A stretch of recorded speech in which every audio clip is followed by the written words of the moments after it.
Hello and welcome to this not quite a devlog. I have some important news to share regarding Nebulous' development. My communication style with this community has always been very personal, so I didn't want to just post an apology.jpg or a big wall of text on a Steam news post.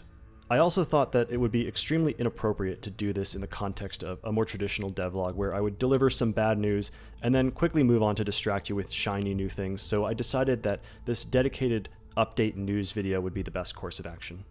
Late last week, I made the difficult decision to put Conquest development on hold for the foreseeable future. I know all of you are extremely disappointed to hear that, and you deserve to understand why. I assure you that I haven't made this decision lightly, and I firmly believe that it's in the best interest of the game.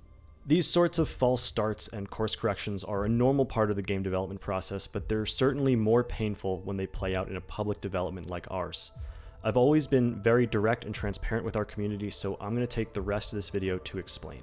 There are two core issues, one technical and one game design. I won't go into the weeds on the technical issues, but to give you an idea of the scope, Nebulous' codebase on the Conquest branch has nearly doubled in size from the base game that you're playing today, and it's done that doubling in about a fifth of the time that it took me to write that original code.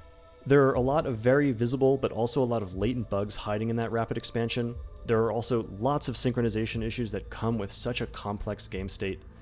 And because Conquest is meant for long-term play, any public release of Conquest would need to be as bug-free as possible. The risk of some strange edge case that slipped past testing, destroying dozens of hours worth of play in a bricked save file is simply unacceptable. And right now, just clicking the save button can do that.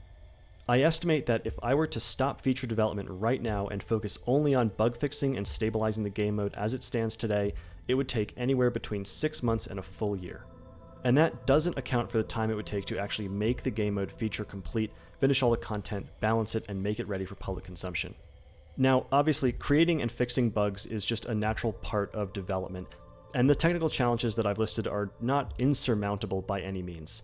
All it takes is pressure and time. But the question that remains is it worth that time? The answer to that question is obviously no, or else I wouldn't be making this video, because of the second, much more important issue. That the core conceit of Conquest, as it is currently designed, is fundamentally incompatible with the tactical gameplay of Nebulous that you all know and love. What do I mean by that? Nebulous is like haiku, in that it finds enormous beauty within and because of severe constraints. It shines as a team-based, small-unit, real-time tactical game. Some may argue otherwise, but the skirmish game is extremely tightly tuned for a small number of carefully crafted ships, abiding by strict relative power limits, fighting pitched battles among carefully designed 3D terrain. The quality and stability of the skirmish game is due in no small part to the tireless efforts of our testers and the contributions of our early access player base. I had thought, perhaps due to some naivete, perhaps due to some hubris, that I could expand that scale into the grand strategy realm from a dozen ships to literal hundreds, and yet somehow manage to maintain those intimate tactical battles. I spent a large part of my naval career being fascinated by the complexity of the day-to-day requirements of operating a navy, from the maintenance cycles to the training to the intelligence work to the coordination of tens of thousands of people, and it's not something that I've really seen represented in video games outside of a few very niche titles like CMO, Rule the Waves, and Aurora 4X. I really wanted to bring that to Nebulous, which already heavily features the realities of tactical naval warfare in a way that other games in the genre just don't. And to that end, the mechanics that we've implemented on the strategic layer are interesting and fun enough, and our testers have been having fun in their test games trying out all the new things. There's a lot of unique and cool stuff here that I was very proud to show off in the previous devlogs. But Conquest is not an island. It has to serve the tactical game, and in order to be successful, it has to enhance the tactical game rather than detract from it, or worse, be isolated from it, and create two disparate Nebuluses. The realities of testing have shown that the tactical game becomes less when connected to Conquest. Throughout the last year of development, I had told myself that we were just one more feature away from fixing that problem, but a few months ago I began to consider that I had made a serious error. I began to accept the fact that no matter how many features we welded on, no matter how many mechanics, controls, and contrivances we could come up with, all it would do is temporarily mask that rotten core, a fundamental discontinuity of scale. Some of our players have over 1,000 hours just in the skirmish game today because the bones are solid and the premise is sound. We could forge ahead on Conquest, spackle over the flawed foundation, spend another year fixing the bugs and stability issues, more time after that to get it finished, and release it to the public.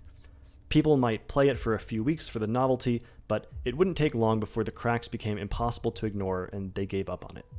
Following that, we would spend even more time post-release trying in vain to fix a game mode that can't be fixed, further delaying us from working on other content and improvements to the rest of the game that people are actually playing. It's my opinion that, as early access game developers, we are servants of our player base, and I don't believe that we would be serving you by doing that. For this reason, I made the decision to cut our losses and shift our focus elsewhere. And I want to be completely clear that this was my decision and mine alone. This is not some mandate from the publisher because it's taking too long, or mutiny by the team. I am the one who's accountable for this failure. But failure is our greatest teacher. What we're going to do now is step back, assess our options for gameplay that ties multiple skirmish battles together, do a full redesign, and re-attack the problem from a new angle, one that meshes gracefully with the true core gameplay of Nebulous. That will certainly involve a reduction in scale, probably focusing more on an operational level, but without even having started the redesign process, I can't say more. Fortunately, the last year of development hasn't been a total loss. The lessons we've learned during the development of this false start will be invaluable to the redesign process. Lots of the mechanics we've implemented can be reused in part or in whole. I've implemented a lot of utilities, foundational components, and features which can find their way to main branch, including some things I haven't had a chance to show off publicly. But before any of that happens, we'll be shifting back to development of more skirmish features and improvements, including development of our Carriers update, which will take the title from Conquest as the third major update to the game. It's an expansion to the skirmish gameplay that we already know works well, will add new and interesting playstyles and builds, and is something people have been looking forward to for a long time. While we do that, we'll toil behind the scenes on a redesign of the strategic game mode, and we'll share information on that with you when it's ready. Thank you for watching this game update, and for your understanding and continued support. I look forward to seeing you in the next devlog.